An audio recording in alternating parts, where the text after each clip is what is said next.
This show's about my brother and me. It's about our lives.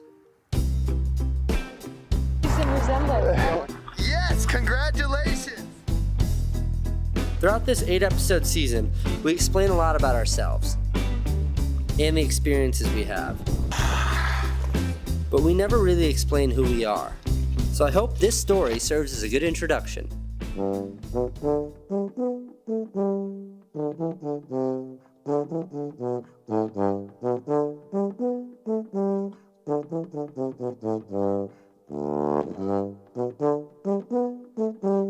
In Jack and the Beanstalk, Jack and his mom own a cow. It was a nice cow, but it was all they had. When Jack goes out to sell their cow, instead of selling it for gold, he sells it for a handful of beans. Beans that were supposed to be magical. For me, that's where the story ends.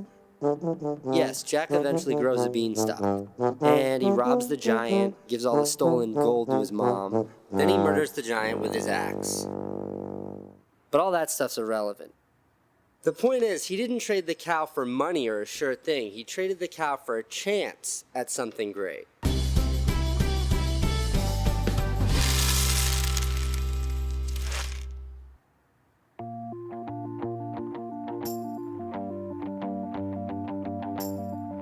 In March of 2000, Van and I took our tax returns and both bought iMac computers.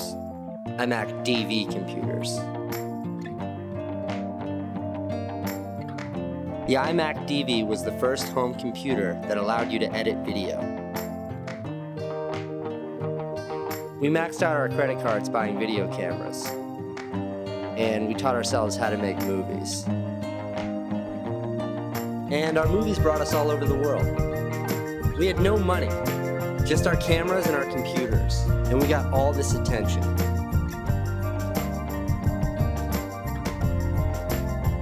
Which brought us to Tom. Tom thought we should make a show, so we did. We took a year and we made 8 episodes. We didn't know what we were going to do with this show. We didn't really have a plan. Then HBO liked the show, and they bought it. Fuck yeah! Oh my god!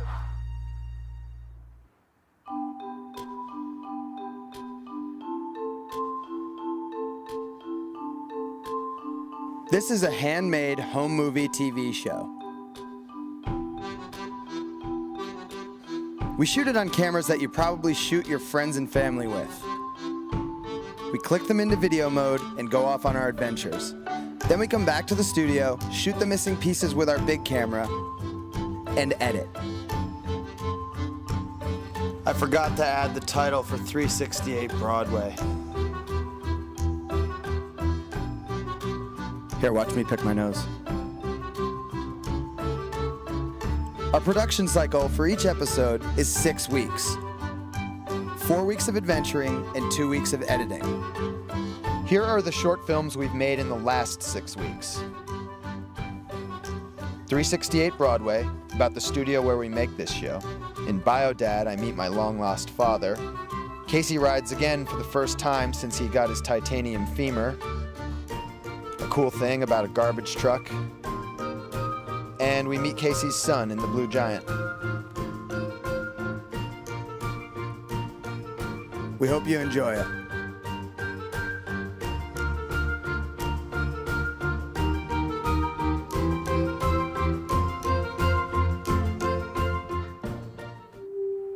I shared my first bedroom with my brother until I was 12. When I was really young, it seemed huge, but as I got older, it got smaller and smaller. What was once my own palace had become a closet, the source of my ever-present claustrophobia. The Neistat Brothers studio is located in downtown Manhattan. For the last 3 years, every project we've made has been done out of our studio on the second floor of 368 Broadway. The studio is a 14 by 18 foot box, and just like my old bedroom, Van and I had grown out of it. A few weeks ago, the super nice lady who never complained about our loud music moved out of her studio, which neighbored ours.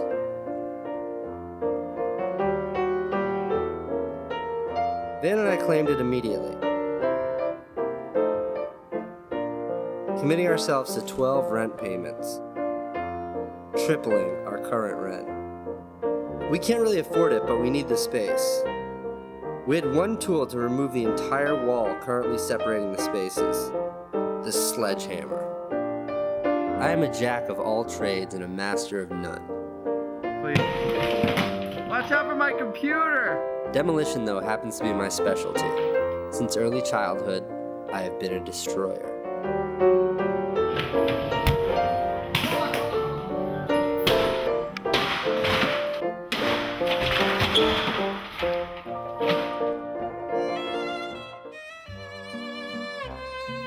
It took 3,400 men 18 months to build the Empire State Building. It took 13 years to build the Brooklyn Bridge, and 30 people died in the construction. It took only 4 people 5 days to complete the Neistat Brothers Annex.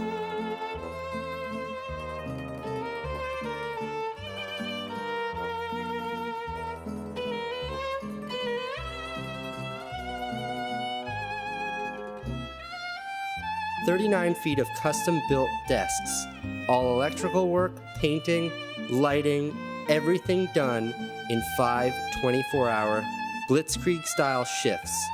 Work of this nature, though, is extremely dangerous. We were not without casualties.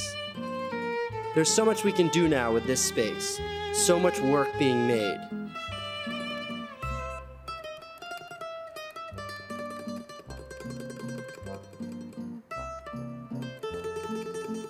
And now, our studio assistant, Oscar, who is also a world-famous acrobatic ski champion, has a place to practice his moves.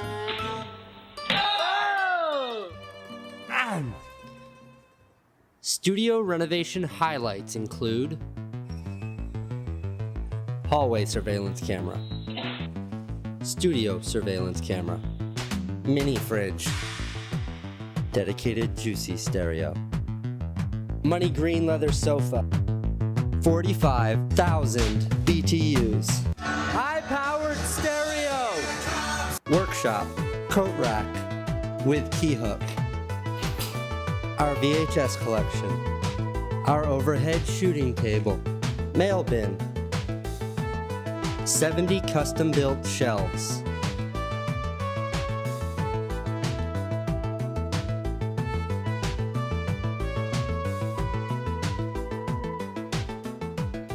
"14 independently wired incandescent lights.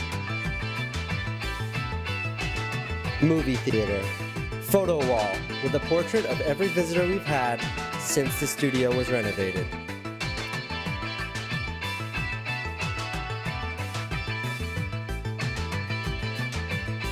Wi-Fi, illuminated exit indicator, Cadillac of the Skies collage.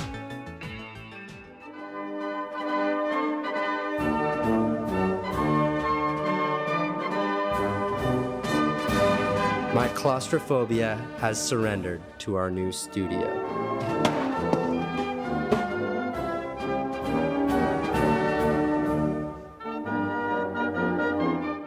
Kankamangus Overlook. Go. I know exactly where we're getting our next t-shirt, in New Hampshire, but it's not here.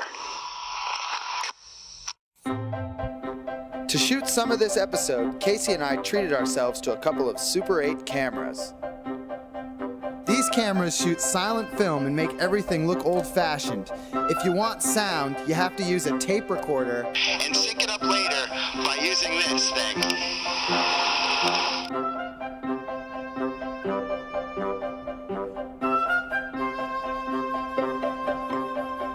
I told my wife that we'd be making a Super 8 movie called The T-Shirts of New England, where we'd replace my dwindling t-shirt wardrobe with shirts from each New England state.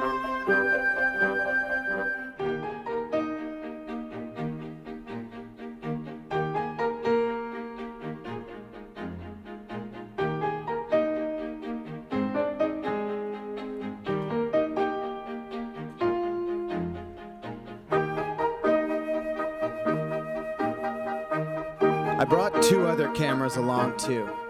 Cameras make me brave, and there was something scary that I had to do.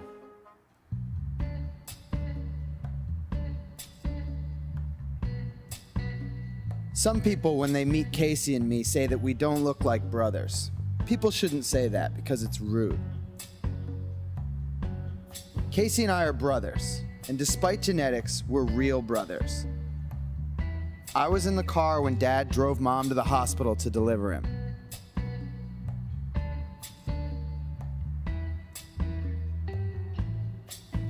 That's my dad, taking a dump. And despite genetics, he's my real dad. It even says so on my birth certificate. And that's our mom, our genetic mom and our real mom. She taught us how to take pictures. This guy is my biological dad, my bio dad. I haven't seen him since I was 3 years old, and I have no recollection of him whatsoever.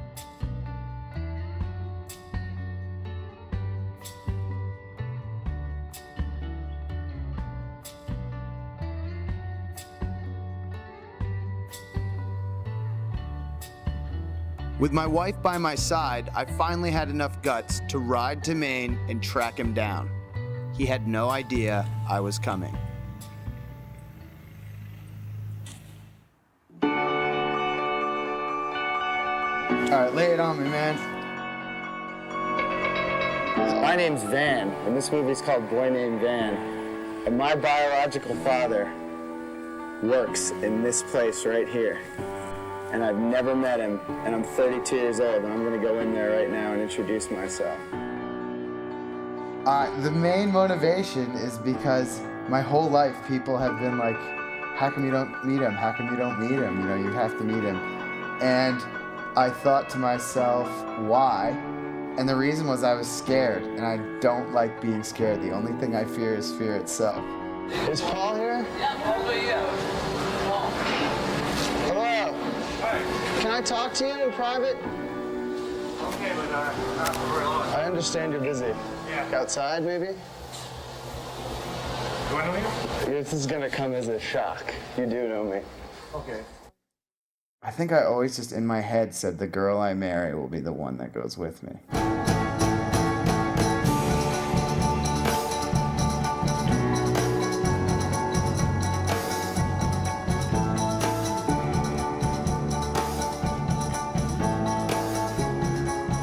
Toronto, April 1st, 2005.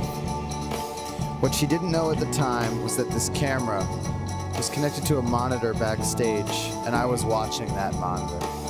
The first time I ever saw her, I was watching what you are watching now. Check out the doorway.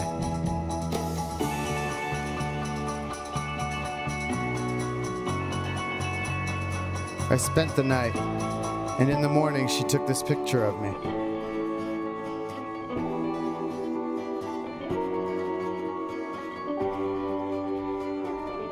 I stole an envelope with her return address on it so I could always find her. And then I flew away. And she sent me this.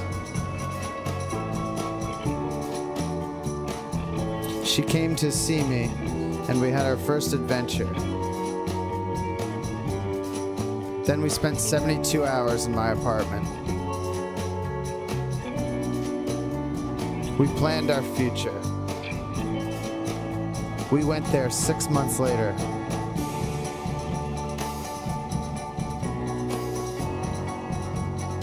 That's me in Connecticut when I was 13. And in New Hampshire at 15. And Maine the same year.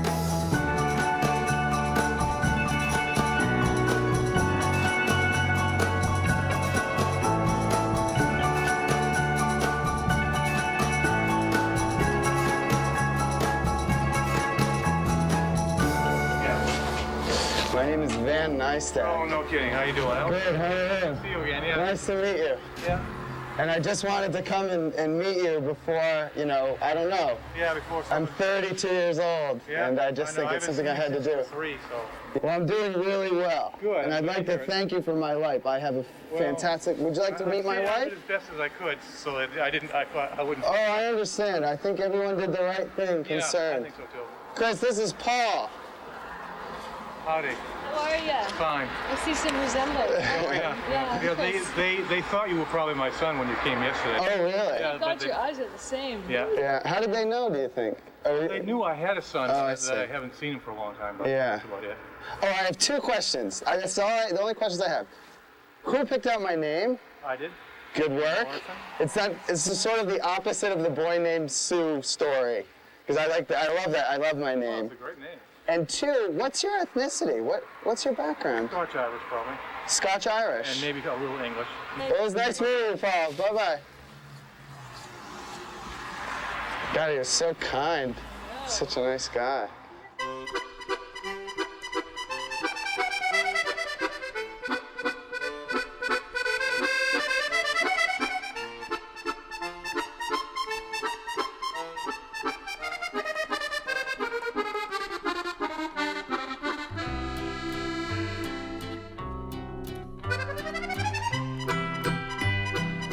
There's really only one book about movies that I like, and it's a book of ideas, not facts. They're ideas you can build an entire film around. It's written by one of the greatest filmmakers ever. And there's an idea in there that I just love. And it goes like this, I'm quoting. All the dragons in our lives are perhaps princesses, expecting us to be handsome and brave. All the terrifying things are perhaps nothing but helpless things, waiting for us to help them.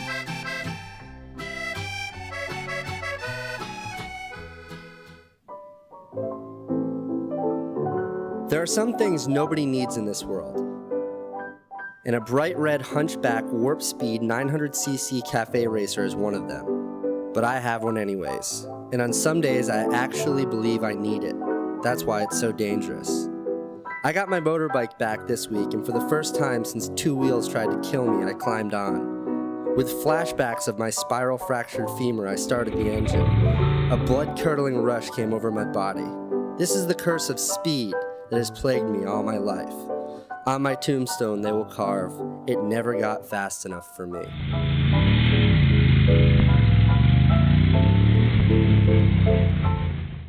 I didn't write that. I stole it from Hunter Thompson.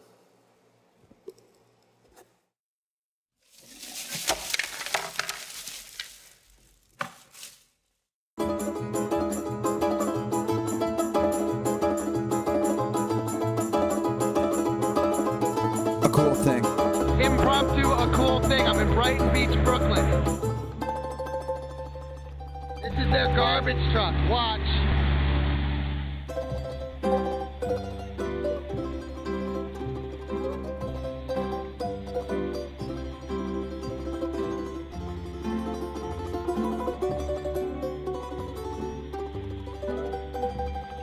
Just like a human being.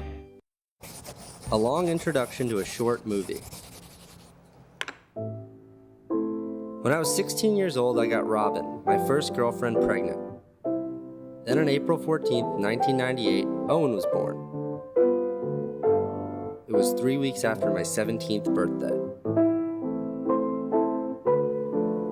He was a great baby, so cute. He never caused any trouble.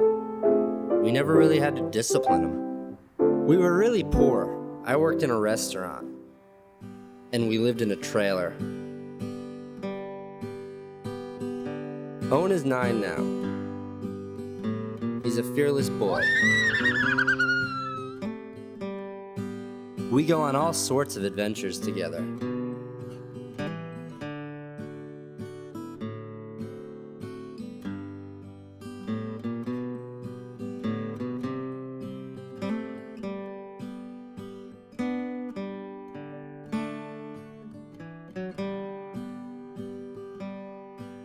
This year for Father's Day, Owen made me a card that says, "Daddy, when I grow up, I want to be like you. I want to make movies." So naturally, when he called me this week with a movie idea, I knew we had to make it right away. This is a movie about a boat. Okay, so you want to make a movie about a cruise ship wherein a gigantic blue monster crushes the ship and kills all the people on board? Yep. That sounds totally awesome.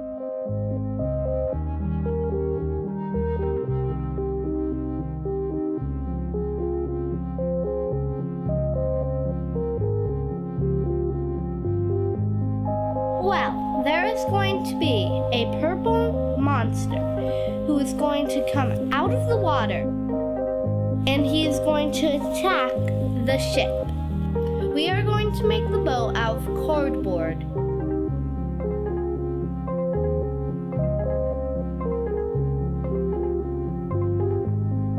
And who's gonna play the monster? My dad. We are going to dye him purple in the bathtub. It's not working. Owen took this project very seriously. We made 2 trips to the supermarket, 1 to Toys R Us, and 1 to the dollar store, which proved to be a gold mine. We finished the boat and found non-toxic blue paint just in time to arrive at the beach for magic hour.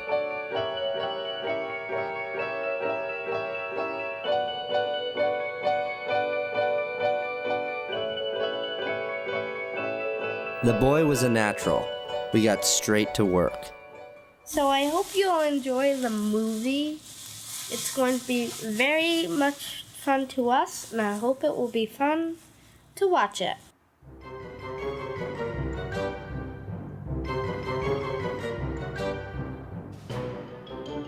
The Blue Giant. The Blue Giant was reading his favorite book, Jim and Judy, when a ship full of beatniks, listening to loud music, disturbed him.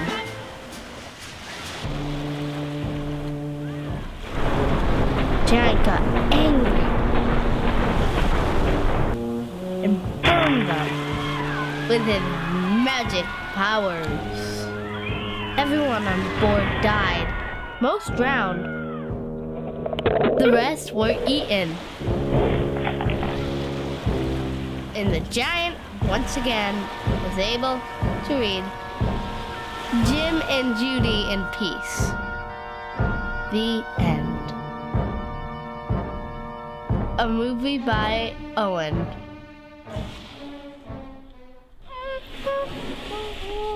Can we take our boat out tomorrow? Maybe. Can you go splash in the water so I can get sound?